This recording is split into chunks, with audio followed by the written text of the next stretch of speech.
Hello, everybody, and welcome to LFM Season 17, Week 4, or at least I recorded this on Week 4. It's Week 5 as of me recording this voiceover, but this is Formula 3's at Portimao.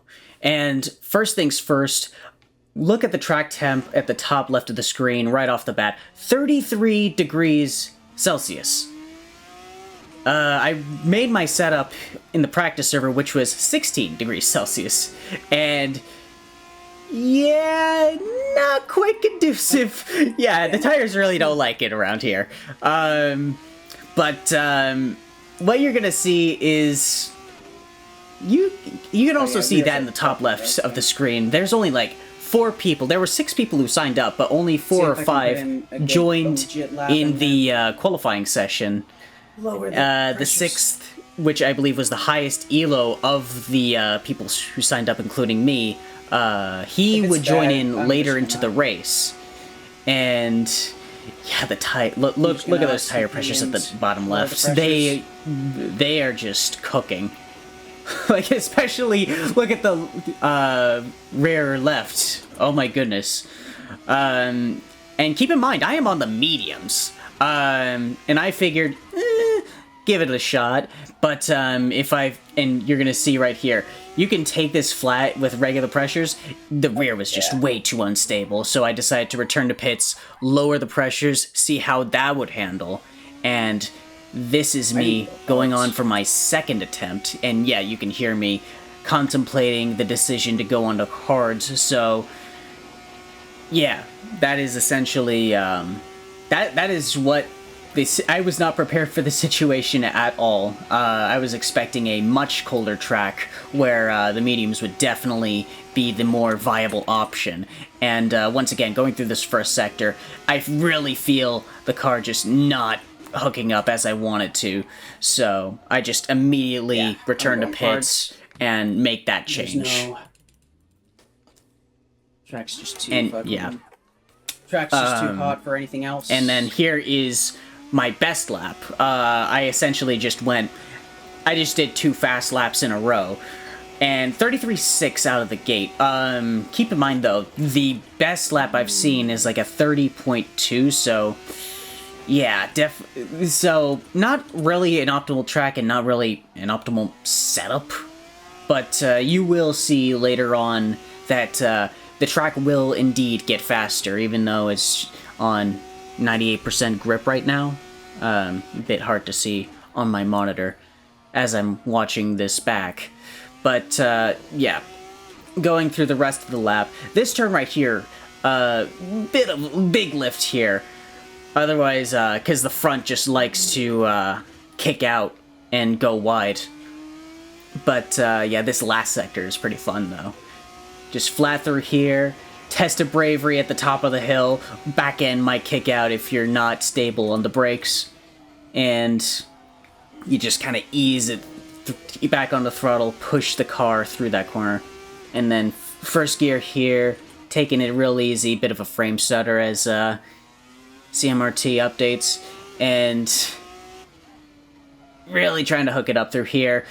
Car on the exit kinda held me up. It was kinda bit of a debate on that one. I definitely could have gone out wider, saved a couple of tenths, maybe a tenth and a half optimally. But yeah, 33.4. So really slow laps here. And yes. Holding me up at the last I corner? wasn't happy with that, but Did he get it? hey, pole's pole. No, he didn't. Fast forwarding to the race start here, you can see that the 6th guy has finally joined. Actually, no. Goodness, he is still not connected, and I botched the start. Honestly, I should just. Oh, fuck. I don't know if I do it for the show at this point. But I really do need to work on getting my car launched as we get right past this car here, going really slow from the outset. Just really trying to take it easy, cold tires, and yet, yeah, still feeling it out as I lift through there. But yeah, I definitely noticed the grip difference between the hard and the mediums right away as car ahead goes wide at that turn. Not quite enough to get past him on the exit, but I do keep up with him going through this corner. He really hammers on the brakes through there. And that really caught me off guard, so I had to slam on the brakes myself, and think I locked... Breaking those that hard? Okay. I think I locked the fronts there as well. Yeah, that is really... That's something you really have to look out for in these cars, is just you really do not want to flat spot any of the tires. As, try and challenge him on the outside... He locks it up, I'm assuming, and just goes over the inside curb. And, goes out wide. Cutting ahead, to the next lap, second sector. You can see, yeah, I'm really struggling here to come to grips with the car. And also, mentioning, 20 degrees Celsius here, so much cooler than in the qualifying session, and you can see that in the tires as well. I didn't pump them up nearly as much as I should have. But needless to say, though, I am managing those temperatures, so it kind of evens out as he misses the braking for the penultimate turn here, or this third to last. Taking it around the outside of the second to last turn here. This would not have flown in any sort of fast car, or any... but needless to say, I got the move done. And he does try to come back on me on the main straight, and you can see that he has way more top speed on me. But needless to say, I hold my line and brake later than him into the first corner, and all the way out to the track, edge of the track limits for that, to keep my spot. And from here, it's just outpacing him and looking forward to Roberto in the lead.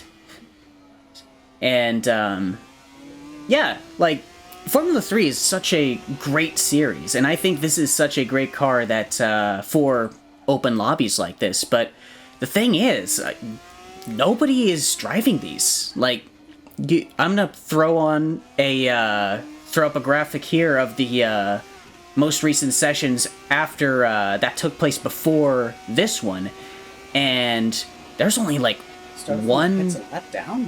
There's only, like, one double-digit attendance session. And, yeah, as you can see, Francisco has finally joined us one lap down, and he is setting purple laps left and right. So I figured now's the time to kick it in high gear. Cutting ahead to lap, I believe this is lap 6. Once again, I really cannot tell. I need to view this stuff in full screen next time. But needless to say, I am catching Roberto in front. Feels like I'm treading on ice skates where I'm and yeah, you can hear me. Because I still do, even though the tires are, like, properly warmed up and all of that, the thing is with these F3 cars is that they are really sensitive on the throttle. So, regardless of how careful you are, you can, there is a very good chance of you to break loose. And the lapper here, on this lap, really holding up Roberto, letting me catch up to him, and I am just above a second behind him now, as we head into the last sector, and goes wide.